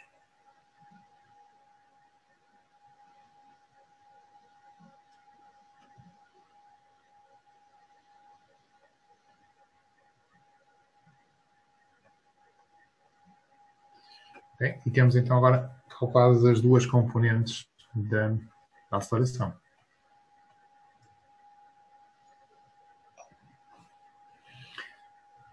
Em termos de representação do vetor aceleração, fazendo aqui um diagrama ao lado, teríamos então a componente normal, AN, a componente tangencial,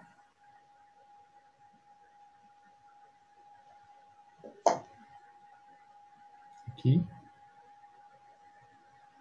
e teríamos então o vetor aceleração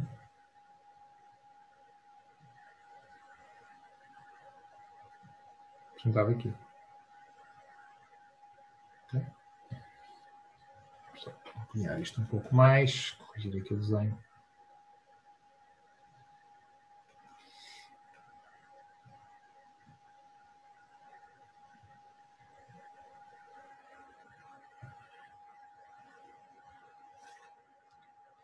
Corrigir aqui isto.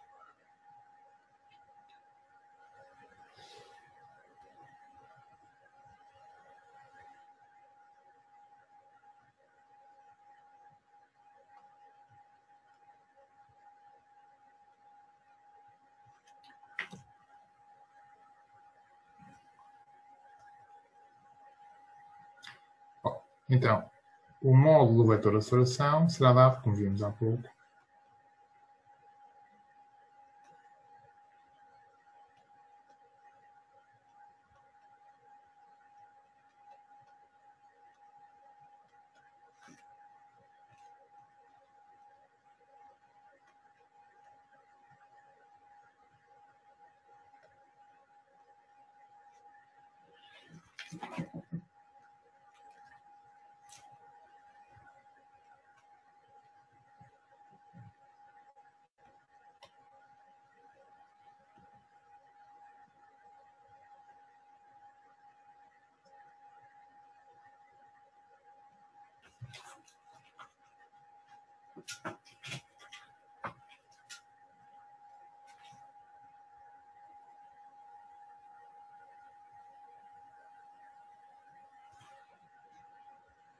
okay? Alguma questão que queiram colocar relativamente a este exemplo?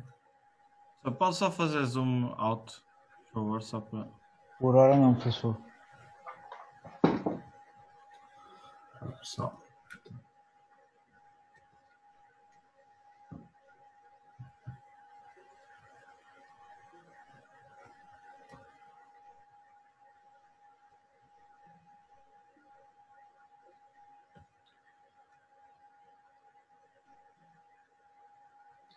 Ok, assim conseguem apanhar tudo.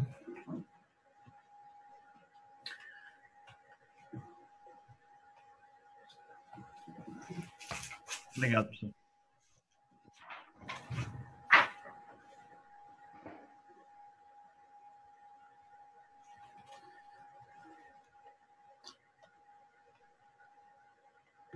Ora bem, vamos então agora ver o último exemplo.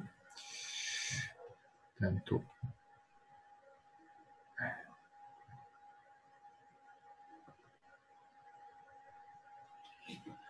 a situação que temos aqui é de um disco que está inicialmente em repouso.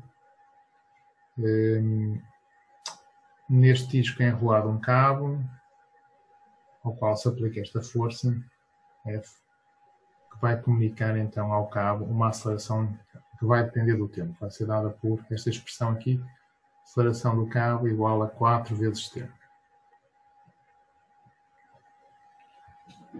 E o que se pretende aqui é, conhecendo aqui o raio do disco, o que se pretende então é determinar duas coisas: o segredo angular do disco, que será obviamente depois função do tempo, e a posição angular aqui de um segmento, este é o segmento OP, ou seja, saber qual é a expressão que nos dá a posição angular, ou seja, θ, função do tempo.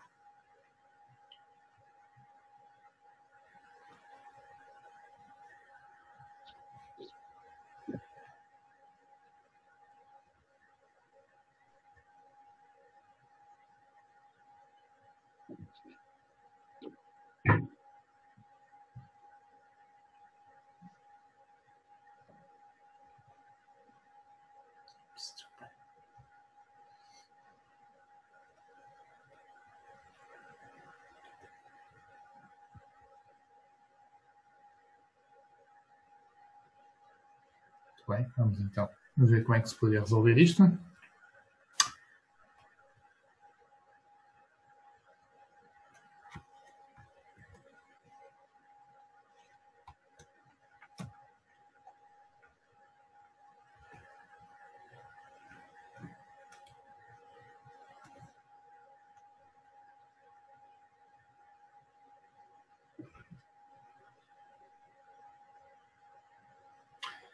Bem, então temos a aceleração do cabo dada por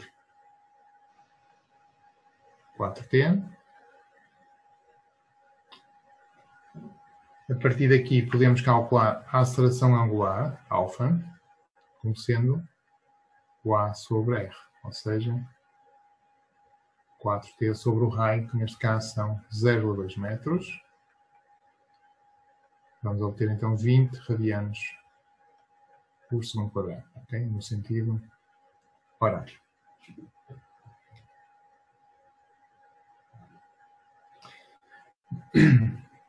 Bom, para podermos determinar o estado angular do disco, portanto, o primeiro pedido, vamos utilizar a relação diferencial que existe entre a aceleração angular e a velocidade angular.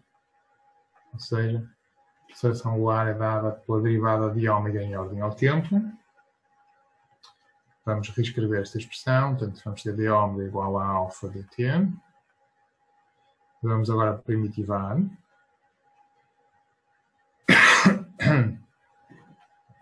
Do lado direito, os limites de integração vão ser 0 e t. Do lado esquerdo, os limites vão ser, de uma variável aqui, a ômega, vão ser a velocidade angular inicial, ômega 0, e a velocidade angular final. Ora bom, primitivando isto, vamos só substituir a expressão que temos, portanto, primitiva de ômega, ômega 0 ômega, aqui de 0 a t, em que alfa é dado função do tempo, que já está então calculado. Aqui há um bocadinho esqueci-me de pôr aqui o tempo. Portanto, temos aqui, só, falta-nos o tempo, é 20 t radianos por segundo quadrado. Portanto, substituindo então, teremos esta expressão, vamos ter então ômega menos ômega 0 igual a, bom, primitiva de 20t. Quanto é que é? É 20t ao quadrado sobre 2, ou seja, 10t ao quadrado.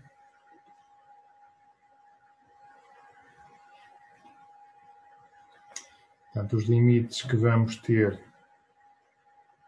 são, ora bem, portanto, o tempo varia de 0 a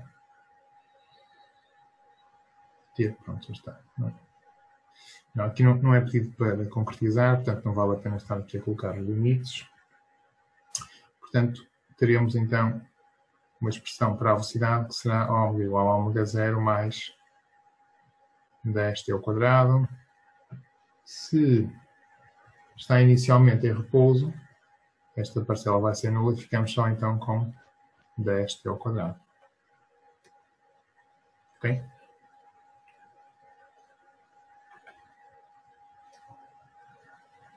Como falta agora terminar a posição angular, ou seja, θ, função do tempo.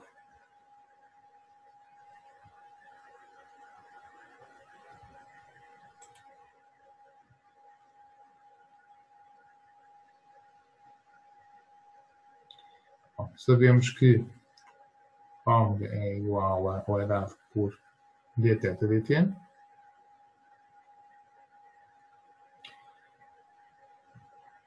Podemos reescrever desta forma, portanto, dθ será igual a ômega dt. Vamos agora primitivar. Os limites vão ser, então, 0 θ, e neste caso, do lado direito, de 0 a t.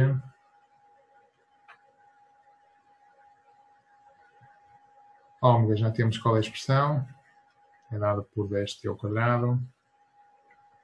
Portanto, resolvendo isto, vamos ter θ menos θ0 igual a, bom, primitiva 10t ao quadrado será 10t ao cubo sobre 3. Os limites são então t e 0, ou seja, θ igual a θ0 mais 10t ao cubo sobre 3.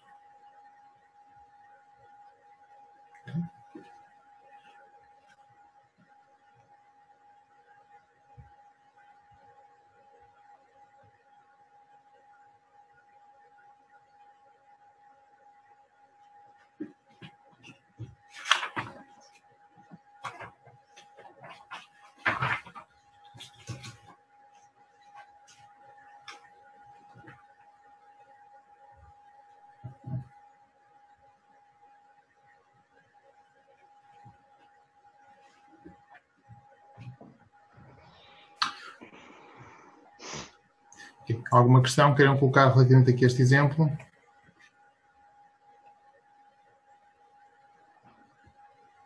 Por hora não, professor.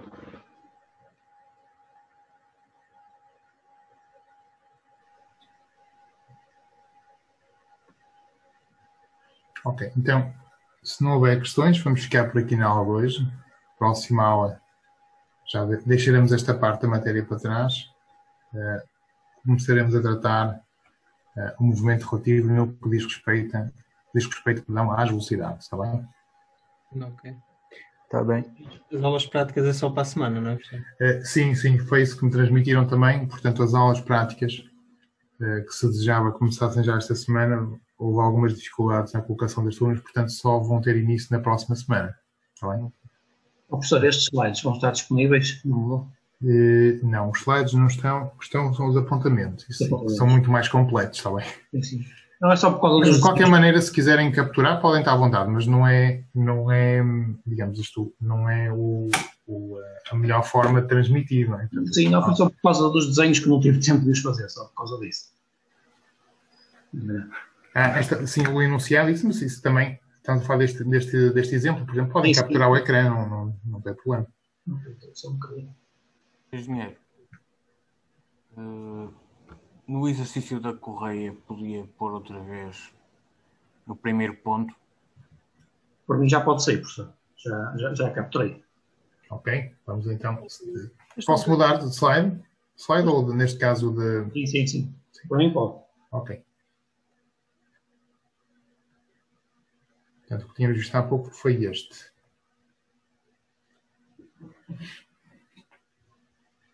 Portanto, qual era a questão então relativamente a este exemplo? Era antes. Antes deste? Sim, no outro exercício.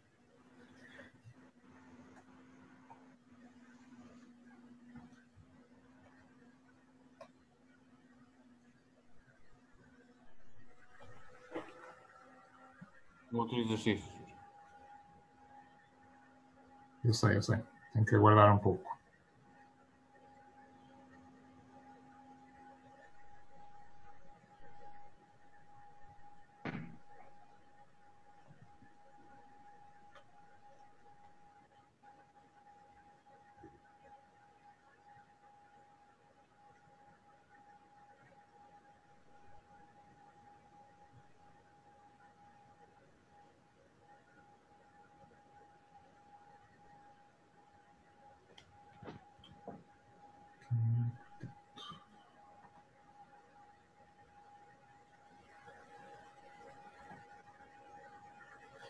Estava-se a referir a este. Não, este... Este aqui. Exatamente, Jasmine. Exatamente, aqui. Então, qual era a questão relativamente a este exemplo? Se puder adiantar, queria captar aqui, fazer aqui um print. Pode recuar um também, se faz favor. Este não é importante, este slide, não é? Bom, pode guardar.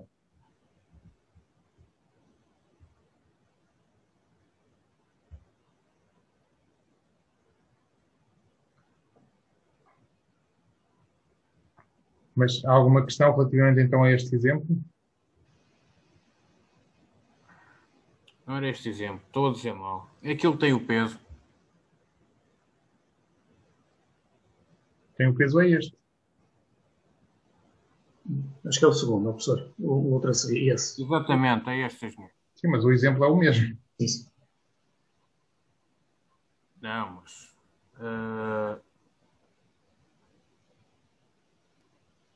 E pois é. Tá bem. Então, assim, Sr. Engenheiro, se puder recuar 2, eu agradeço.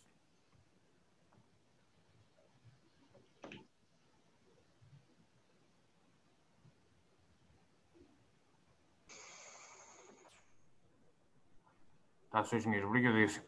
Ah, ok. Mais alguma questão ou dúvida que queiram colocar? Não. Boa noite e obrigado. Não, para mim está. Obrigado. Pronto, então ficamos por aqui depois, está bem? Voltamos a encontrar virtualmente para a semana. Exatamente. Boa noite, tá bom? bom? Sim, senhor. Boa noite. Até a próxima. Obrigado. Boa noite. Boa noite, Engenheiro.